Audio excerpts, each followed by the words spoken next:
नमस्कार। इस बार के द टॉक टाइम में मैं आपका स्वागत करता हूं। मैं हूं ब्रजेश राजपूत। इस बार के टॉक टाइम में हमारे साथ जो मेहमान हैं वो बहुत खास हैं। वो हैं 1993 बैच के मध्य प्रदेश के वरिष्ठ प्रशासनिक सेवक श्री संजय दुबे जी। संजय जी, आपका बहुत बहुत स्वागत है। नमस्कार जी। संजय जी, आपको हम लोग जब आपका बायोडाटा देखते हैं तो बड़ा प्रोफाइल बहुत चमत्कृत करता है। आप ACS तो हैं ही अभी, मगर जिस तरीके से आपने इंजीनियरिंग की है, IIT में MTech किया है, उसका इकोनॉमिक्स से PhD भी की है, तो इतना वेरिएशन क्या बचपन से ही सोच रखा था कि आपने IAS करना है और खूब पढ़ाई करनी है? बचपन से ना मैंने ये सोचा था कि मैं IAS बनूंगा, ना मैंने ये सोचा था कि बहुत पढ़ाई करूंगा। इनफैक्ट बड़ा रोचक मामला है। एक बार मैं 10th क्लास में था, तो जैसा होता है कम्युनिटी में हम लोग रहते थे, और वहाँ पर एक पंडित जी आए और सब लोगों को कहा गया कि अपने अपने हाथ दिखाओ भाई, क्या भविष्य बनना है। जैसा पेरेंट्स होते हैं चिंतित होते हैं, मेरा भी हाथ आगे कर दिया गया। तो उन्होंने मेरा हाथ देख करके बोला कि 12वीं पास कर ले, बड़ी बात होगी। हालांकि मैं 10वीं उस वक्त बहुत अच्छे नंबरों से पास हो रहा था, तो आई वॉज लिटिल सरप्राइज। मैंने कहा ये क्या कह रहे हैं, क्यों कह रहे हैं। बट जैसा बचपन में होता है, आप अगले दिन अगले मिनट आप भूल जाते हो, और वैसा भूल भी गया। तो मतलब IAS में सेलेक्ट होना और बहुत पढ़ाई करना तो बहुत दूर की बात थी। ये था कि हाँ भाई, कोई ढंग का काम हो जाए, उतना काफ़ी है। तो असेंशियली IAS भी एक, because I got motivated with some of the people, तो इस कारण से ये इच्छा हुई। वो भी फाइनल ईयर BE में जब मैं गया, तब ये इच्छा हुई कि सिविल सर्विसेज देना चाहिए। और फिर ये लगा कि उसके लिए सबसे अच्छा गढ़ जो है वो इलाहाबाद हुआ करता था पहले, दिल्ली है, तो क्यों ना दिल्ली प्रयास किया जाए। तो दिल्ली IIT में रह करके पढ़ाई की, और ईश्वर की कृपा से उसी दौरान में IES में, IFS में, फॉरेस्ट सर्विसेज के एग्ज़ाम भी दिए जो होते हैं, और उसकी तैयारी भी समान होती है, सब्जेक्ट्स भी समान होते हैं, तो उस कारण से उनमें भी हो गया। बट फर्स्ट अटेम्प्ट में मुझे customs and excise group A मिली।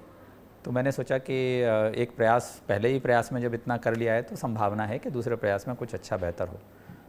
तो दूसरा प्रयास दिया और उसमें मेरा सिलेक्शन IAS में हो गया। बट इंटरेस्टिंग ये था कि मुझे पता था कि मैं दूसरे के बाद तीसरा प्रयास नहीं करूँगा। मैंने अपनी पुस्तकें मेंस देने के बाद अपने जूनियर को दे दी थी, बंद कर दिया था। मैंने कहा इंटरव्यू कॉल आएगा तो जाऊँगा, नहीं तो ये मैं ठीक है। तो ईश्वर अच्छा है, ईश्वर ने साथ दिया। पढ़ाई का मेरा ऐसा मानना है कि आदमी लाइफ लॉन्ग लर्नर होता है।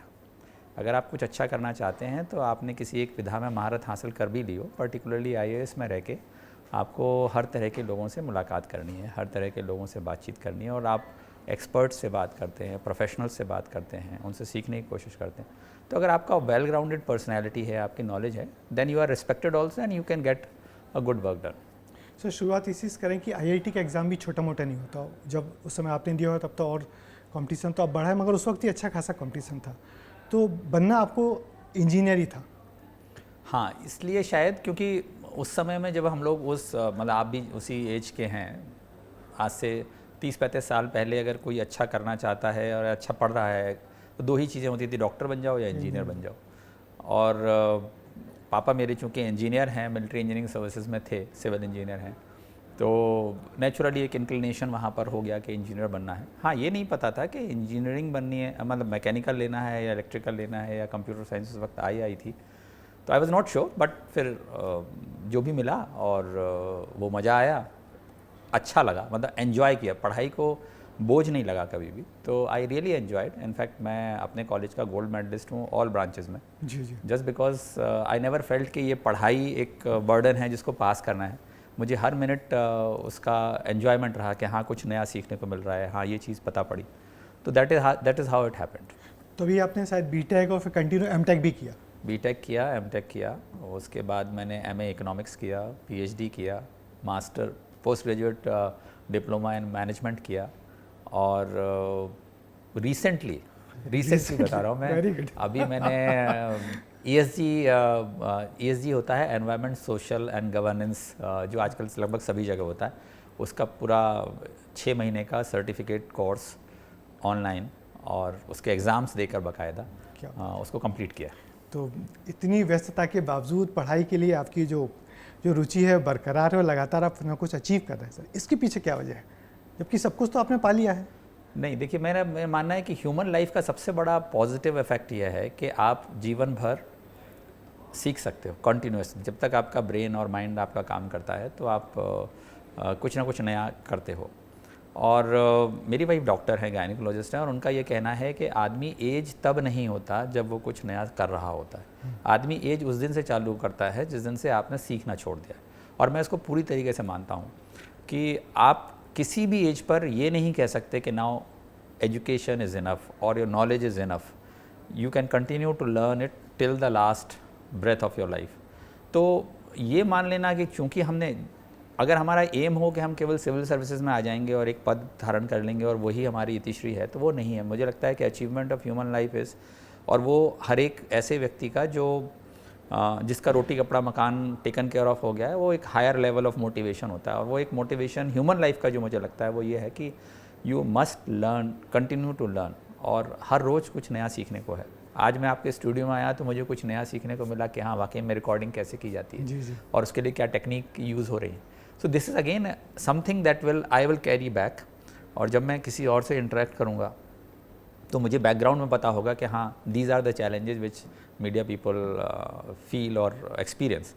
तो ये हमारे लिए एक लर्निंग हो गई। आज का दिन मेरा ये सफल हो गया कि मुझे एक नई चीज़ सीखने को मिल गई।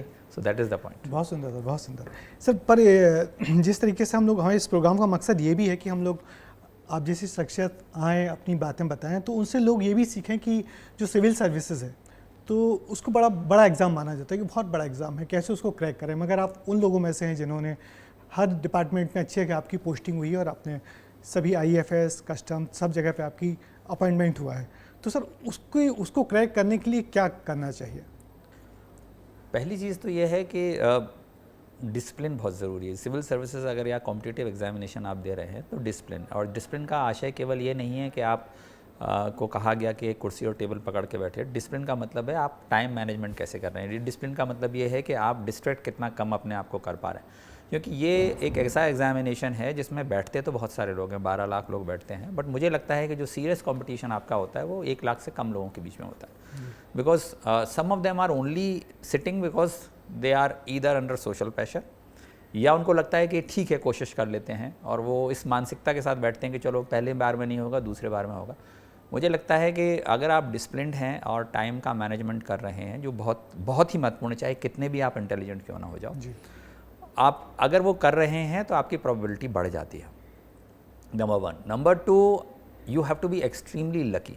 अगर कोई ये सोचता है कि मैं बहुत इंटेलिजेंट हूँ, मेरा नॉलेज बेस बहुत अच्छा है, मुझे सारी चीज़ों का ज्ञान है, चाहे वो जनरल स्टडीज़ हो या किसी का हो, तो वो बहुत फॉल्स पैराडाइज में रह रहा है। क्योंकि लगभग आप, जैसे मैंने कहा कि 1 लाख लोगों में सीरियस कंपटीशन है, उसमें से आप ये मान के चलिए कि करीब 10,000 ऐसे लोग हैं जो डेफिनेटली आपसे बेहतर है, और वो हो सकता है दूसरे या तीसरे अटेम्प्ट में हो, कोई पहले अटेम्प्ट में हो, and they must be geniuses, but it is just that you are lucky on that day, on the day of interview, on the day that you are preparing, on the friends that you have around you who are motivating you to work.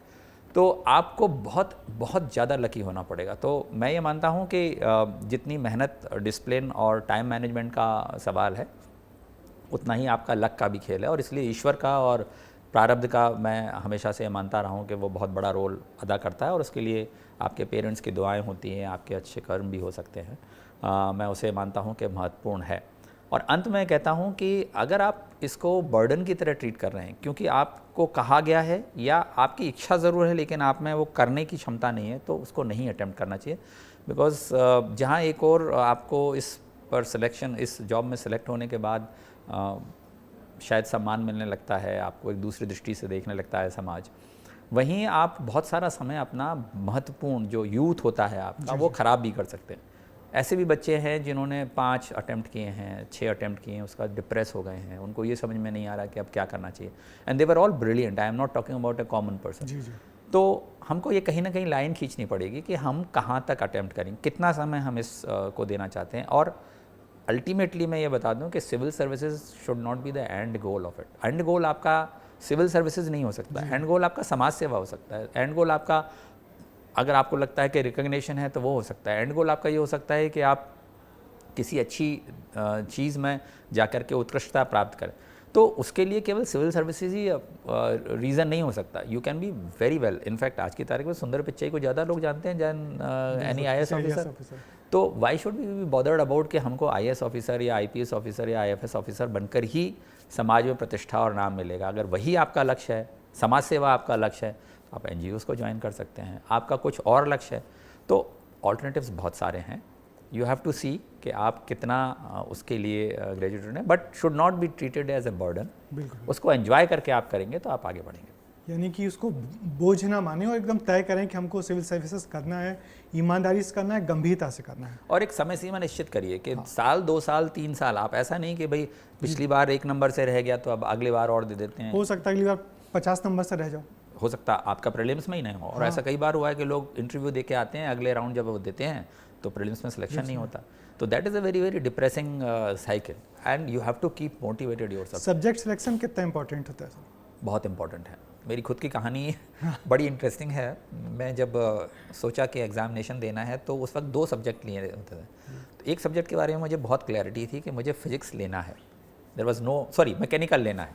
I was very sure, क्योंकि मैं mechanical में all through top करता रहा था और मुझे बहुत मज़ा आता था, बहुत मज़ा आता था। मतलब जैसे नॉवेल पढ़ने में लोगों को मज़ा आता है, वैसा मुझे मैकेनिकल इंजीनियरिंग में पढ़ने में मज़ा आता था। तो मेरे को बिल्कुल क्लियर था कि मैकेनिकल तो लेना है। अब दूसरा सब्जेक्ट, तो मेरी दीदी हैं जो सोशल साइंस की प्रोफेसर हैं, यहीं हमीदिया कॉलेज में है, मेरी कज़न।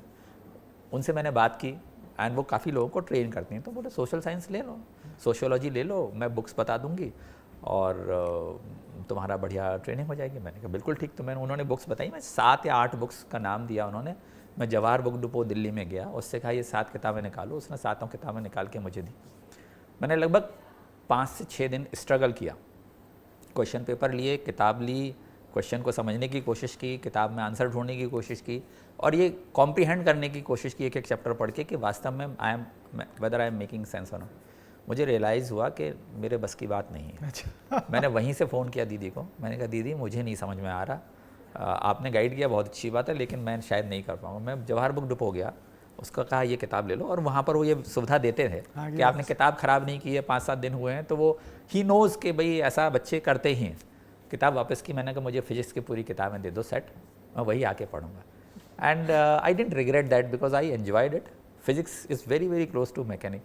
तो काफ़ी सारे सब्जेक्ट और टॉपिक्स तो ऑलमोस्ट अलाइंड ही थे, और इंजीनियरिंग में फ़िज़िक्स का बहुत एप्लीकेशन होता है। तो it was a very very natural choice for me. But काफ़ी सारे लोग मैथ्स उस समय लेते थे और मैथ्स में स्कोरिंग ज़्यादा होती थी, तो दे यूज्ड टू से कि भाई अगर मैथ्स में अच्छा स्कोर कर लिया तो इंटरव्यू की चिंता करने की ज़रूरत नहीं, क्योंकि इतना ज़्यादा गैप हो जाया करता था। बट इन द एंड ईश्वर ने सफलता दिलाई, तो मैं कह सकता हूँ कि सिलेक्शन ठीक था। क्या बात है, बहुत बहुत बधाई आपको कि आपने इतने अच्छे स्मूथली तरीके से सब कुछ किया। मगर कई बार उतार चढ़ाव तो बहुत आते होंगे, कई बार आपको लगा होगा कि बड़ा डिफ़िकल्ट चैलेंज है, कैसे कर पाऊँगा, कभी ऐसा लगा आपको? मेरे साथ ऐसा कुछ हुआ नहीं, फ्रैंकली स्पीकिंग। मतलब मैं यहाँ पर कह सकता हूँ कि बड़ी तंगी हालत में हम थे और बड़ा परेशानियों से ऐसा, क्योंकि पापा was in central government services. हाँ, ये चैलेंजेस ज़रूर है कि हर 3 साल में बोरिया बिस्तर बांधो और दूसरी जगह जाओ, और नया स्कूल, नए टीचर्स, नए दोस्त, तो वो एक चैलेंज ज़रूर रहा। बट शायद वो उसने मुझे तैयार किया कि I was a well rounded personality, because आपको हर समय प्रूव करना पड़ा टीचर के सामने। आप इस क्लास में हैं, इस स्कूल में हैं, आप अच्छा कर रहे हैं, टीचर आपको रिकग्नाइज़ करने लगते हैं। आप नए स्कूल में जाते हैं, you start with a clean slate, तो वो एक बड़ा चैलेंज ज़रूर रहा, अगर उसको चैलेंज आप कहो। अदरवाइज आई कांट से कि मैंने स्ट्रीट लाइट की बत्ती में जल करके पढ़ाई करी है। पिताजी माताजी इस लायक थे कि वो अफोर्ड कर सकते थे। हाँ, छोटा घर था, बहुत छोटा घर था। एक कमरे में हम 3 भाई रहते थे और एक कमरे में पिताजी माताजी रहते थे। हॉस्टल्स में भी मैं नहीं रहा हूँ जनरली, क्योंकि मिला नहीं हॉस्टल, और इसलिए कुछ बच्चों के साथ शेयर करके रूम्स लेकर रहे। बट मुझे ऐसा, मतलब आई कांट से कि मेरे बड़ी कठिन लाइफ रही। मतलब आई फील ब्लेस्ड कि मुझे उन सब चुनौतियों का सामना नहीं करना पड़ा। मगर अब जब IAS में आए तो यहाँ भी लगातार चैलेंजेस, जैसे कहें कि आपको मानो तो चैलेंज है, otherwise A part of job है। हर कुछ दिन में एक नया डिपार्टमेंट आपके पास आता है। आप एनर्जी, अभी GAD के ACS हैं, कभी उसके पहले एनर्जी में थे, उसके पहले कुछ और थे। तो ये चैलेंजेस कैसे कॉप अप करते हैं आप लोग? मेरा ऐसा मानना है कि administration is more about common sense, which is not that common. तो ये भी एक बहुत बड़ी चीज़ है कि हम लोग, पहली चीज़ तो ये है कि आप सब जानते हैं, इस धारणा को हटा देना चाहिए, बिकॉज आप नहीं जानते हैं, ये एक्सेप्टेड फैक्ट है। हाँ, लेकिन आप उसको कितनी जल्दी उस हैंडीकैप को ओवरकम कर सकते हैं, ये आपकी क्वालिटी है। कि अगर आप नए डिपार्टमेंट में आए हैं तो नेचुरली आपको नई नई चीज़ें सीखने को मिलेंगी और नई नई चुनौतियाँ आपको मिलेंगी, तो आप कैसे अपने आप को अडेप्ट कर सकते हैं, किससे जल्दी आप उस चीज़ को ग्रास्प कर सकते हैं, क्या रिसोर्सेज आप टैप कर सकते हो जिससे आप उस पर पहुंच सकते हो। क्या आप पीरियडिकल्स पढ़ोगे, क्या उसके रिसर्च पेपर पढ़ेंगे, क्या उसके बारे में जो डॉक्यूमेंटेशन है, गवर्नमेंट ऑफ इंडिया के पब्लिकेशंस हैं, स्टेट गवर्नमेंट की अपॉर्चुनिटीज़ हैं, जो इस फील्ड के एक्सपर्ट माने जाते हैं, उनसे इंटरेक्शन फॉर्मल इनफॉर्मल कैसे करेंगे। All of this makes you prepared for the new job. तो पहली चीज़ तो ये है कि आपको ओपन रहना पड़ेगा to learn, and there should not be any hesitation in accepting that you are not an expert in this. मैंने कुछ लोगों से बात की जिन्होंने आपके साथ काम किया, वो ये कहते हैं कि हमारे साथ तो बोलते करके दिखाओ, वो सीख लेते हैं तुरंत और फिर खुद करके दिखाने लगते हैं, तो वो चीज़ आप में है। दूसरा सर, आपने एक बात कही कि आप कैसे जल्दी से जल्दी चीज़ को पकड़ा जाए, तो आपने कई ऐसे नवाचार किए हैं जिनको लोग आपके उस जगह से जाने के बाद भी याद करें। जैसे इंदौर में आपने लंबा कार्यकाल गुजारा, इंदौर कमिश्नर आप रहे, तो जो अंगदान वाला है, ऑर्गन डोनेशन वाला है, तो वो उसके लिए आपने मुहिम चलाई, वो आइडिया कैसा है आपको? बड़ा इंटरेस्टिंग है वो भी एक किस्सा, मुझे अच्छी तरीके से याद है। कमिश्नर बंगलों में बाहर बैठा हुआ था, सुबह की चाय पी रहे थे, मैं और रचना, हम लोग सुबह साथ थोड़ा समय निकाल पाते हैं, तो बैठे हुए थे। तो मैंने रचना से ये बोला कि मुझे करीब 5 महीने हो गए हैं कमिश्नर बने हुए, and I am not getting a kick. मुझे किक चाहिए होती है। किक का आशय ये है कि कुछ नया करें, कुछ ऐसी चीज़ करें जो छाप छोड़ करके जाए। इसलिए नहीं कि कुछ करना है और इसलिए, but it has to have some social implication. तो रचना बोली कि सोचो क्या हो सकता है। इंटरेस्टिंगली उसके 4-6 दिन बाद ही एक टाइम्स ऑफ इंडिया में, एक अखबार में एक न्यूज़ आइटम था जिसमें ये बात आई कि बहुत सारे एक्सीडेंट होते हैं और ऑर्गन डोनेशंस की बहुत ज़रूरत पड़ती है, इंडिया में बहुत कुछ है नहीं। रचना की बैकग्राउंड मेडिसिन की है, तो I just discussed with her कि क्या ऐसा किया जा सकता है। बोले डिफ़िकल्ट है क्योंकि अभी कोई ना ही इसका एक्सेप्टेंस है और ना ही कुछ है, but yes you can try out. तो that is how I thought कि let me go through again do some research. तो मैंने फिर फिगर्स निकालने की कोशिश की, कितने एक्सीडेंट होते हैं, कहाँ कहाँ पर डोनेशंस हो रहे हैं, क्या फैसिलिटेशन की ज़रूरत होती है। And as a commissioner of division incidentally I, मतलब अब शायद शासन ने चेंज कर दिया वो आदेश, लेकिन उस समय ये था कि मेडिकल कॉलेज का चेयरमैन कमिश्नर होते हैं।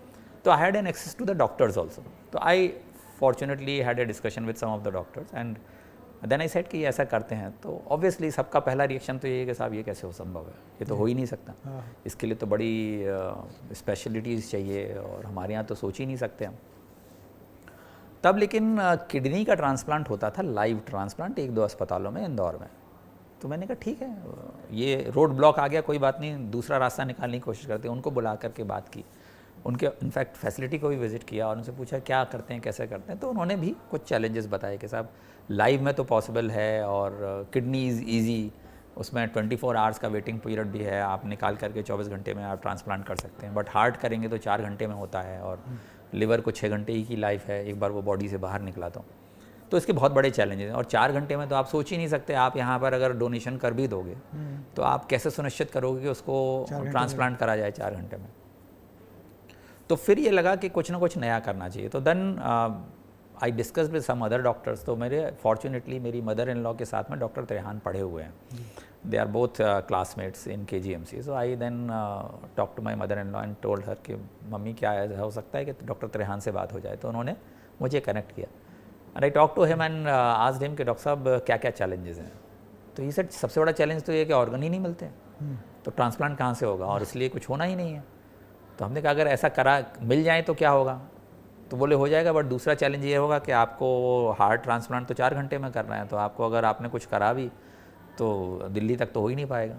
तब फिर ये आइडिया आया कि भाई क्यों ऐसा ना करें कि हम यहाँ पर लोगों को मोटिवेट करें ऑर्गन डोनेशंस के लिए, और दूसरी तरफ हम वहाँ पर टाई अप करें विद मल्टीपल हॉस्पिटल्स जहाँ पर अवेलेबल हो। तो फिर सोटो की एक नोटो की गाइडलाइंस हैं जिसमें जिसको कहते हैं नेशनल ऑर्गन ट्रांसप्लांट ऑर्गेनाइजेशन है, जो ये डिसाइड करता है कि किस तरह से ऑर्गन्स का डोनेशन होगा। और एक एक्ट है जिसे ह्यूमन ट्रांसप्लांट एक्ट कहते हैं, थोड़ा एक्ट है, उसको मैंने पढ़ा। तो उसमें ये सब फैसिलिटेशन था, बट निटी-ग्रिटी कैसे प्लान होगी वो नहीं था। तो उसमें जैसे एक वेटिंग लिस्ट का प्रावधान है, उसमें रजिस्ट्रेशन ऑफ पेशेंट्स का प्रावधान है, रजिस्ट्रेशन ऑफ डॉक्टर्स का प्रावधान है, टीम ऑफ डॉक्टर्स जो डिक्लेयर करेगी कि ब्रेन डेड हो गया है उसका प्रावधान है।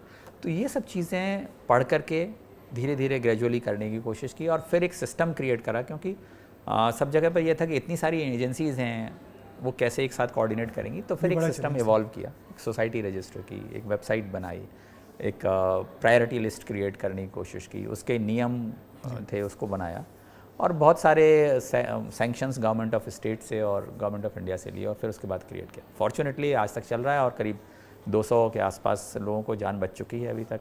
वो ग्रीन कॉरिडोर वाला कॉन्सेप्ट भी आप ही करते हैं? जी, ग्रीन कॉरिडोर इसी का पार्ट है। और ग्रीन कॉरिडोर का आशय ये है कि आप जब ऑर्गन निकालते हैं और जब लेकर पहुंचते हैं वहां तक, उस बीच में कहीं पर भी समय का अपव्यय नहीं होना चाहिए। तो ग्रीन कॉरिडोर हमने रोड में बनाया, ग्रीन कॉरिडोर हमने एयरपोर्ट तक बनाया, ग्रीन कॉरिडोर हमने एयर में भी बनाया। आप विश्वास नहीं करेंगे, हम लोगों ने इंदौर से दिल्ली की दूरी 50 मिनट में तय की है। होता यह था कि ऑर्गन को सबसे आखिरी में बिठाया जाता था पहली सीट पर और सबसे पहले उतारा जाता था वहाँ पर, और एयर में ये मैसेज होता था एटीसी को, नागपुर एटीसी कनेक्ट में रहता था और इधर दिल्ली और इंदौर का, कि इसमें ऑर्गन जा रहा है, इसका टाइम सेव करना है। अच्छा। इसलिए उनको स्ट्रेट लाइन पैसेज दिया जाता था। सबसे पहले लैंडिंग होती थी उस प्लेन की, वहाँ पर एम्बुलेंस रहती थी, वहाँ पर ग्रीन कॉरिडोर बनता था। गुड़गांव जाना है या अगर बॉम्बे में जा रहा है तो वहाँ पर मुलुंद में फोर्टिस हॉस्पिटल था, वहाँ जाता था। ILBS दिल्ली में जाता था, लिवर। तो वो सब कोऑर्डिनेट होता था and fortunately everyone, and this was such a big movement कि लोग पहली बार इंदौर को अवार्ड मिला as the best city, and अभी फिर से मिला है पिछले साल ही। तो आई एम वेरी हैप्पी कि आप चले गए, उसके बाद भी सिस्टम कंटिन्यू करता है। क्या बात है, ये बड़ी बात है इंडिविजुअल किसी ऑफिसर के लिए, ये बहुत बड़ी बात, क्योंकि हम लोगों ने बहुत सारी ऐसी कहानियाँ पढ़ेंगी। जब तक ऑफिसर उस शहर में रहता है तब तक उस चीज़ की कंटिन्यू किया जाता है, वाहवाही होती, फिर ऑफिसर गया तो सब खत्म। मगर ये बड़ा इनोवेटिव काम था जो आपका, जिसको मुझे लगता है कि एज एन ऑफिसर हमारी सबसे बड़ी देन वही हो कि अगर अच्छी चीज़ है कि सिस्टम बना के जाए। So I have dissociated myself, I am not a position holder. कई जगह लोग ये करते हैं कि वो एक बना लिया फिर उसी की पोजीशन बैठे। एक्स ऑफिशियो कमिश्नर को हमने चेयरमैन बनाया, तो जो भी कमिश्नर होगा वो चलाएगा। Unfortunately successor after successor they have realise the importance of it. एक इंदौर में आपका अच्छा काम हुआ था, वो आहार वाला, कि जो बचा हुआ भोजन है उसको सही जगह पहुंचाया जाए, ज़रूरतमंदों तक पहुंचाया जाए। वो आइडिया कैसा है आपको? अब इनफैक्ट 2 और अच्छे हैं, आहार है और एक विद्यादान है। जी जी। आहार का मतलब जब आप पार्टी में जाते हैं, इंदौर में तो आप रोज़ कोई पार्टी है और लोग मुझसे मजाक करते हैं कि भाई आप इंदौर में रहने के बाद भी आपने वेट पुट ऑन नहीं किया। तो मैंने कहा मैं घर से खाना खा के जाया करता था, इसलिए ज़रूरत नहीं पड़ी। तो जब आप पार्टी में जाते हो देन यू रियलाइज़ कि बहुत सारा वेस्टेज होता है, और जितनी बड़ी पार्टी उतना ज़्यादा वेस्टेज। और वो वेस्टेज ऐसा है कि वो एनवायरमेंटली भी बड़ा ख़तरनाक है, क्योंकि उससे जितना मीथेन डिस्चार्ज होता है जब डिकम्पोज होता है वो खाना, तो उससे जो मीथेन डिस्चार्ज होता है that is 4 time more pernicious then your carbon dioxide. Secondly, उस खाने को बनाने में जितना पानी, जितनी वायु और जितनी सॉइल जाती है, वो सब आपका वेस्ट हो रहा है, क्योंकि वो किसी और के पेट में जा सकता था जो एनर्जी देता, तो वो लैंडफिल में जा कर के वो ख़राब कर रहा है। तो आई रियलाइज़ कि भाई ये इस चीज़ को कंट्रोल कैसे किया जा सकता है। तो सिंपल लॉजिक लगाया कि भाई जहाँ पर खाना बच रहा है और जहाँ पर ज़रूरत है, इसके बीच में एक ब्रिज क्रिएट कर दिया जाए। आजकल टेक्नोलॉजी मदद करती है, तो उस टेक्नोलॉजी के तहत एक सिस्टम बनाया जिसमें किसी भी व्यक्ति के पास किसी भी स्थान पर पार्टी है, हॉल है, मैरिज हॉल है, और स्टार्ट हमने रेस्टोरेंट से किया, उनको लिंक करके, और उनसे कहा कि भाई आपके यहाँ जितना खाना रात को 12 बजे के आसपास जब आप क्लोज़ कर देते हो कि आपका ऑर्डर अब नहीं आना लेकिन खाना बच रहा है और वो आप अगले दिन नहीं कर पाएंगे यूज़, आप उसको हमको नोटिफाई कर दो। तो उस वेब पर एक एप्लीकेशन बना दिया, फ्री ऑफ कॉस्ट आपको रजिस्टर कर दिया, उस पर आपको क्लिक करना है और उसमें ड्रॉप डाउन मेनू आ जाएगा कि कितना कितना कितना खाना बचा हुआ, उसके साथ में लोकेशन आ जाएगी। अच्छा। तो वॉलंटियर्स की जो टीम थी, जो स्टूडेंट्स रहते हैं, उनको एक वैन दे दी CSR से, स्टील के कंटेनर्स दे दिए, एक CSR से कोल्ड स्टोरेज रूम बना दिया। तो वो उनको मैसेज जाता था, उनमें से जैसे ओला का ड्राइवर पिक करता है वैसे वो एक आदमी उनमें से पिक कर लेता था, क्लिक करता था कि यस आई एम विलिंग। जैसे ही वो ये करता था, इसका मोबाइल नंबर उनको शेयर होता था, और जिसने लोड किया है कि मेरे यहाँ खाना है, उनका मोबाइल नंबर विद लोकेशन इस बंदे को शेयर होता था। ये गाड़ी उठाते थे, जाते थे, लेके आते थे। इससे ऑथेंटिकेशन भी हो गया, जी, ये भी इंश्योर हो गया कितनी देर टाइम लगने वाले हैं, उनको पता है कि ये खाना ठीक जा रहा है। इसके बाद अगर उसी समय, मतलब मान लीजिए किसी ने 10 बजे रात को पार्टी खत्म हो गई दे दिया, तो रात में ही खाना डिस्ट्रीब्यूट होता था, उसकी फोटोग्राफ अपलोड होती थी, अच्छा, किस जगह पहुंचा दिया, किस जगह किसको दिया गया, अच्छा। और वो फोटोग्राफ जिसने डोनेट किया है उसको पास जाती थी, जिससे उनको ये सेटिस्फेक्शन हो कि सही जगह पर खाना गया। और अगर किसी कारण से रात ज़्यादा हो गई तो अगले दिन सुबह उस कोल्ड स्टोरेज में रखने के बाद गर्म करके खाना फिर गरीब बस्तियों में बांटा जाता था। 51 सिटीज़ में चल रहा है आज भी, बिना किसी पैसे के, कोई डोनेशन किसी के पास से नहीं लेते हैं, कोई फॉर्मल स्ट्रक्चर नहीं है, लेकिन it is all by word of mouth publicity, और लोग जुड़े हुए हैं। सॉफ्टवेयर भी जो बना था वो भी एक व्यक्ति हैं इंदौर के, उन्होंने तो ये भी एक किक थी जो आपको मिली और आपने उसको कार्य रूप में परिणत कर दिया। मैं तो बहुत ब्लेस्ड हूँ, भगवान ने आपको एक निमित्त बनाया हुआ है कि आप कुछ अच्छे कर लो। बाकी इस इतने सब आपकी इन तमाम व्यस्तताओं के बाद भी आपके शौक के लिए कैसे वक्त निकालते, क्या आपके शौक हैं? मेरा सबसे बड़ा शौक बैडमिंटन खेलना है, तभी आपकी फिटनेस भी इतनी बढ़िया है। और बैडमिंटन मैं कोशिश करता हूँ कि हफ्ते में कम से कम 3 दिन खेल पाऊँ। कभी कभी नहीं हो पाता, जैसे पिछला एक हफ्ता पूरा ऐसे ही गया है तो नहीं खेल पाया हूँ, और वो बड़ा मुझे मेडिटेशन की तरह मैं ट्रीट करता हूँ उसको। उस समय दुनिया की सारी चिंताएं और परेशानियाँ और चैलेंजेस भूल जाते हैं, और वो 45 मिनट से 1 घंटा जो होता है वो एक तो मित्र भी मिलते हैं और साथ ही साथ खेलने को जो मिलता है उससे फिज़िकल फिटनेस आती है, पसीना निकलता है। तो वो मेरी सबसे बड़ी अचीवमेंट है। मैं कहता हूँ कि वो 45 मिनट्स भगवान जितने दिन तक दे सको उतने दिन तक दे दीजिए, क्योंकि वो सबसे बड़ी आराधना और पूजा है और आशीर्वाद है।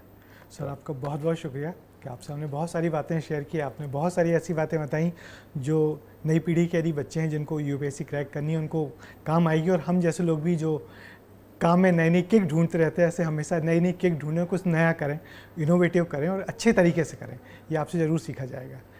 तो ये थे हमारे साथ, सर आपका बहुत बहुत शुक्रिया। और थैंक यू, नमस्कार। तो ये थे हमारे मेहमान संजय दुबे जी। अगली बार द टॉक टाइम में ऐसी ही किसी और शख्सियत से आपका परिचय करवाएंगे। तब तक के लिए मुझे दीजिए इजाज़त, नमस्कार।